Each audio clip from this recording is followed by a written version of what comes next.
Hello guys, good morning, good afternoon, good evening, saan man kayo naroroon. Ngayon, gawa tayo ng ating breakfast. Mag-boiled egg tayo ngayon. Nung isang araw, kumain tayo ng egg yolk. Ngayon, huwag na muna. Pwedeng kalahati. Pero ngayon, huwag muna.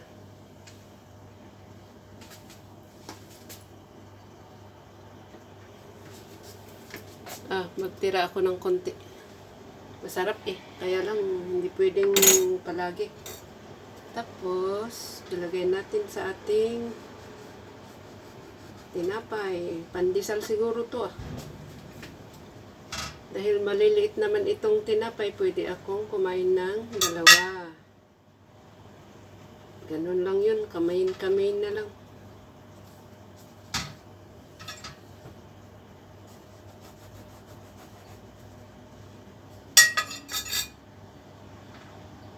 Tikman ko lang.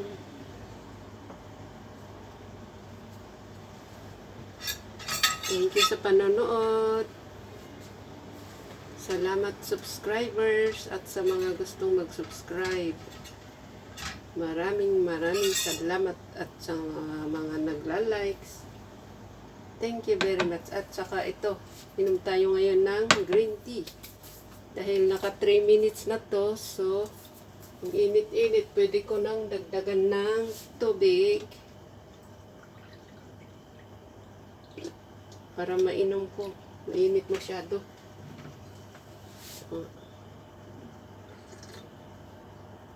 Sarap, green tea. Tapos, walang asukal. Pwede namang lagyan ninyo ng konti, depende sa inyo. At saka ito, pwede ninyong, depende sa inyo kung gusto nyong lagyan ng mayonnaise o kung ano-ano. Pero sa akin, hindi talaga. Mas gusto ko yung ganitong plain. Halika kayo, breakfast tayo. Pray muna tayo. Mas gusto kong kumain dito sa kusina kaysa sa lamesa. Comfortable ako dito sa aking upuan. Salamat mga guys. Let's eat.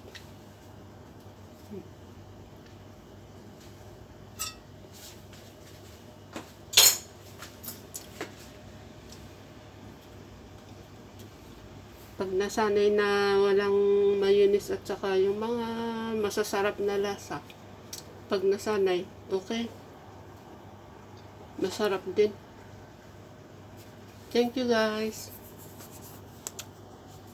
Sana nag-enjoy kayo. Kain din kayo pala. Sana nakakain din kayo. Naka-breakfast na kayo. Thank you. Sa next ulit.